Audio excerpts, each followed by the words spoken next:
Next finite automata എന്ന് പറയുന്നത് മെയിനായിട്ട് രണ്ട് ടൈപ്പിൽ വന്നിട്ടുണ്ട്.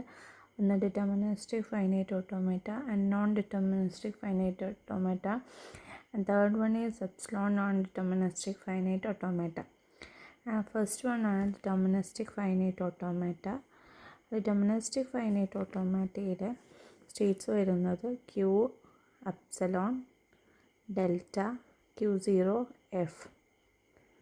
സോ ക്യൂ എന്ന് പറയുന്നത് നമ്മുടെ ഇനീഷ്യൽ സ്റ്റേറ്റ്സ് ആണ്. എത്ര സ്റ്റേറ്റ്സ് ആണ് ഉള്ളത് എന്നുള്ളതാണ് ക്യൂവിനെ കൊണ്ട് ഉദ്ദേശിക്കുന്നത്. എപ്സിലോൺ എന്ന് പറയുന്നത് ഇൻപുട്ട്സ് ആണ്, ഇൻപുട്ട് ആൽഫബറ്റ്സ് ആണ്. ഡെൽറ്റ എന്ന് പറയുന്നത് NF-യിലും DF-യിലും വേരി ചെയ്യും. Q0 എന്ന് പറയുന്നത് ഇനീഷ്യൽ സ്റ്റേറ്റ് ആണ്. F എന്ന് പറയുന്നത് ഫൈനൽ സ്റ്റേറ്റ് ആണ്. സോ ക്യൂ എന്ന് പറയുന്നത് സ്റ്റേറ്റ്സ് ആണ്, ആൻഡ് സിഗ്മ എന്ന് പറയുന്നത് ആൽഫബറ്റ്സ് ആണ്. ആൻഡ് നമ്മൾ ഡെൽറ്റ എന്ന് പറയുന്നത് എന്താണ്, ട്രാൻസിഷൻ ഫങ്ഷൻ ആണ്. ഡിറ്റർമിനിസ്റ്റിക് ഫൈനൈറ്റ് ഓട്ടോമാറ്റയിൽ Q into epsilon is implies Q. So ഇവിടെ എന്ന് പറയുന്നത് Q0യിൽ ആൽഫബറ്റ്സ്, ഇൻപുട്ട് ആൽഫബറ്റ് 0 ഉണ്ട്, 1 ഉണ്ട്. ഇത് ഫൈനൽ സ്റ്റേറ്റ് ആണ്. ഫൈനൽ സ്റ്റേറ്റ് എന്ന് പറയുന്നത് ഡബിൾ സർക്കിൾ കൊണ്ടാണ് മാർക്ക് ചെയ്യുക. അപ്പോൾ ഇവിടെ ഈ ഒരു ട്രാൻസിഷനിൽ നമ്മൾ പറയുകയാണ് ഇനീഷ്യലിലും ഫൈനലും ഉണ്ട്. ക്യൂ എന്ന് പറയുന്നത് ഇവിടെ രണ്ട് സ്റ്റേറ്റാണ് വരുന്നത്, Q0 and Q1. And epsilon എന്ന് പറയുന്നത് ഇൻപുട്ട് സ്റ്റേറ്റ് എന്ന് പറയുന്നത് 0 ആൻഡ് 1 ആണ്, 0 ആൻഡ് 1. അപ്പോൾ ഇവിടെ ട്രാൻസിഷൻ ഫങ്ഷൻ എന്ന് പറയുന്നത്, ട്രാൻസിഷൻ ഫങ്ഷൻ Q0യിൽ 0 എന്ന് പറയുന്ന ഇൻപുട്ട് സ്റ്റേറ്റ് കൊടുത്തു കഴിഞ്ഞാൽ ഏത് സ്റ്റേറ്റാണ് വരുന്നത്, സ്റ്റേറ്റ് എന്ന് പറയുന്നത് Q0 ആണ്. Q0യിൽ 0 വന്നു കഴിഞ്ഞാൽ Q0 ആണ് വരുന്നത്.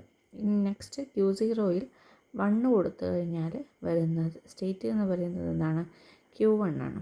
ഇനി Q1ൽ 0 കൊടുത്തു കഴിഞ്ഞാൽ Q1 കിട്ടും, Q1ൽ 1 കൊടുത്തു കഴിഞ്ഞാൽ Q1 തന്നെയാണ് കിട്ടുന്നത്.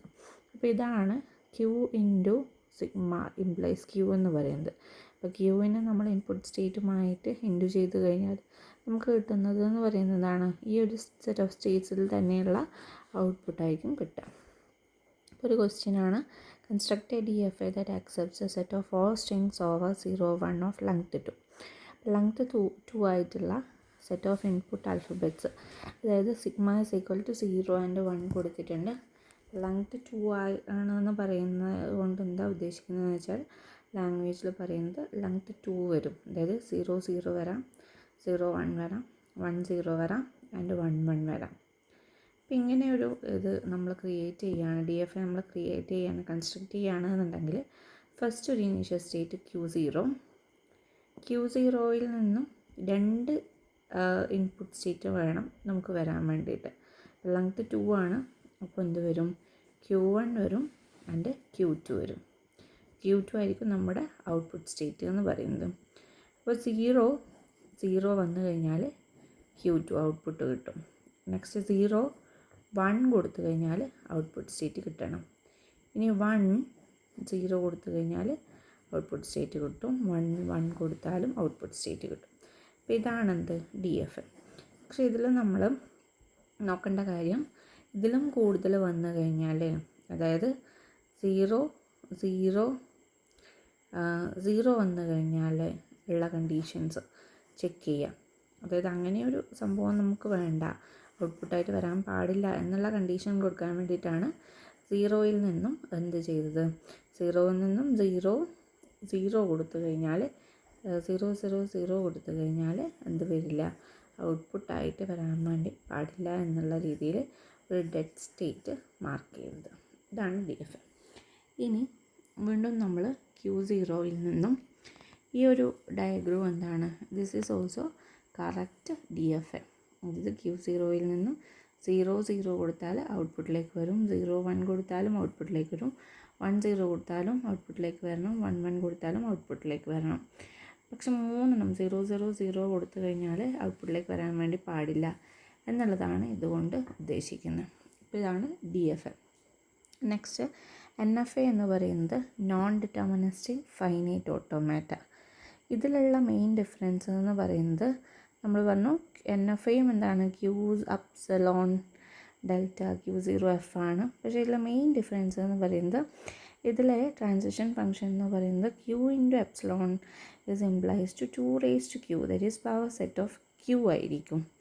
അതായത് ഒന്നിലധികം പോസിബിൾ ട്രാൻസിഷൻ ഒരു സ്റ്റേറ്റിൽ നിന്നും സെയിം ഇൻപുട്ട് സിമ്പിൾസ് യൂസ് ചെയ്തിട്ട് നമുക്ക് പോസിബിൾ ആയിരിക്കും.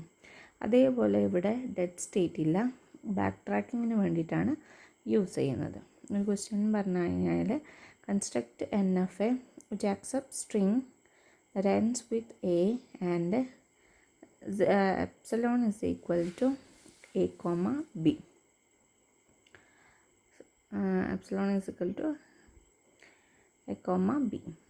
അപ്പോൾ നമ്മുടെ ലാംഗ്വേജ് എന്ന് പറയുന്നത് എന്താണ്, എയിലാണ് എൻഡ് ചെയ്യേണ്ടത്. അപ്പോൾ എ എന്ന് പറയുന്നത് ഓക്കെയാണ്, എ ഓക്കെയാണ്, BA ഓക്കെയാണ്, ABA ഓക്കെയാണ്, AAA ഓക്കെയാണ്, BBA ഒക്കെയാണ്, എക്സെട്ര. അതായത് എൻഡ് ചെയ്യുന്നത് എന്തിലായിരിക്കും, എയിലായിരിക്കും. അപ്പോൾ Q0 പറഞ്ഞു ഏതിൽ എൻഡ് ചെയ്യും, Q1 എൻഡ് ചെയ്യും. അപ്പോൾ എ എന്ന് കൊടുത്താൽ എന്താണ്, ഓക്കെയാണ്. നെക്സ്റ്റ് എ കൊടുത്താലും എന്താണ്, ഔട്ട്പുട്ടിലേക്ക് വരണം. നെക്സ്റ്റ് BA കൊടുത്താലും എന്താണ്, ഔട്ട്പുട്ടിലേക്ക് വരണം. അങ്ങനെ നമ്മൾ എത്ര സ്റ്റേറ്റ് കൊടുത്താലും എന്ത് വരും, ഔട്ട്പുട്ടിലേക്ക് വരും എന്നുള്ളതാണ്. ഇതാണ് അതിൻ്റെ NFA എന്ന് പറയുന്നത്. അപ്പോൾ ഇതിൽ പറയുകയാണെങ്കിൽ Q എന്ന് പറയുന്നത് എന്താണ്, Q0ഉം Q1ഉം ആണ്. Qവും സിഗ്മ എന്ന് പറയുന്നത് എന്താണ്, സിഗ്മ എന്ന് പറയുന്നത് Aയും Bയും ആണ്. Q0 എന്ന് പറയുന്നത് Q0 ആണ്. ആൻഡ് ഫൈനൽ സ്റ്റേറ്റ് എന്ന് പറയുന്നത് Q1 ആണ്. ഇവിടെയുള്ള ട്രാൻസിഷൻ ഫംഗ്ഷൻ അല്ലെങ്കിൽ ഡെൽറ്റ എന്ന് പറയുന്നത് Q0 ഓരോ ഇൻപുട്ട് സ്റ്റേറ്റുമായിട്ട് ഇൻപുട്ട് സിമ്പലുമായിട്ട് കൊടുക്കുകയാണ്. അതായത് Q0A എന്ന് പറയുന്നത് എന്താണ്, Q0A കൊടുത്തു കഴിഞ്ഞാൽ Q0ഉം കിട്ടും, Q1ഉം കിട്ടും. Q0B കൊടുത്തു കഴിഞ്ഞാൽ Q0 മാത്രമാണ് കിട്ടുന്നത്. ഇനി Q1ലേക്ക് A കൊടുത്താലും B കൊടുത്താലും എന്താണ്, നൾ വാല്യൂ ആയിരിക്കും കിട്ടുക. അപ്പോൾ ഇവിടെ നമ്മൾക്ക് കാണാൻ വേണ്ടി പറ്റും ഒറ്റൊരു സ്റ്റേറ്റ് അല്ല, മൾട്ടിപ്പിൾ സ്റ്റേറ്റ് ഇതിൽ വരാം. അപ്പം more than one possible transition ഇതിൽ പോസിബിളാണ്.